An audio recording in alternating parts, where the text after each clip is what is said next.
পৃথিবীর মাটি স্পর্শ করে তাহলে ফসল বিনষ্ট হবে আর প্রাণী জগৎ ক্যান্সার আক্রান্ত হবে। এই জন্য সূর্যের উপকারিতাও আছে, অপকারিতাও কিছু আছে। কেন আছে সেটা আল্লাহ ভালো জানেন। সাপের বিষ সাপে কাটলে মানুষ মারা যায়, মানুষে মনে করে বিষ খুব খারাপ জিনিস, কিন্তু এই বিষ দিয়ে এমন ওষুধ তৈরি হয় যা দিয়ে মানুষের প্রাণ রক্ষা হয়। খালি ঠিক কব, সুবহানাল্লাহ বলবো না? তো আকাশের ওই সূর্যের আল্ট্রাভায়োলেট রে যাতে মানুষকে স্পর্শ করতে না পারে সেজন্য আল্লাহ তাআলা ওজোনের স্তর তৈরি করেছেন। OZONE, ওজন মানে পাল্লায় যে ওজন দেয় তা না, কিন্তু একটা ওজনের স্তর আছে। সেই ওজনের স্তর সূর্যের ওই রশ্মিটাকে ঠেকায় দেয় বলে পৃথিবীর মানুষ নিরাপদে আছে। এখন মানুষের কারণেই সেই ওজনের স্তরে ফাটল ধরেছে। সেই ওজনের স্তরে যে ফাটল ধরেছে তা মানুষের আবার টের পেয়েছে।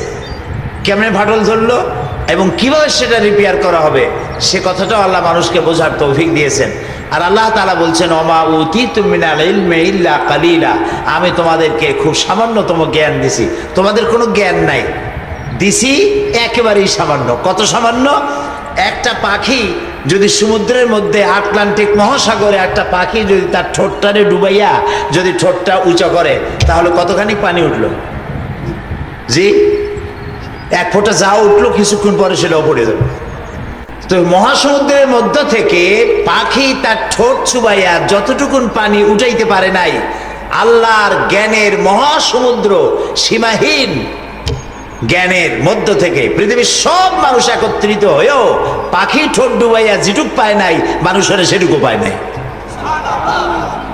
এই মানুষ যেটুকুন পেয়েছে, লক্ষ্য করুন, যেটুকুন পেয়েছে তাই দিয়ে মানুষ কোথায় চলে গেছে? মানুষ চাঁদে গেছে, মানুষ মঙ্গল গ্রহে সোজারনাট পাঠাইছে। এই পৃথিবী থেকে 49 কোটি কিলোমিটার দূরে মঙ্গল গ্রহ, সেখানে সোজারনাট পাঠানো হলো।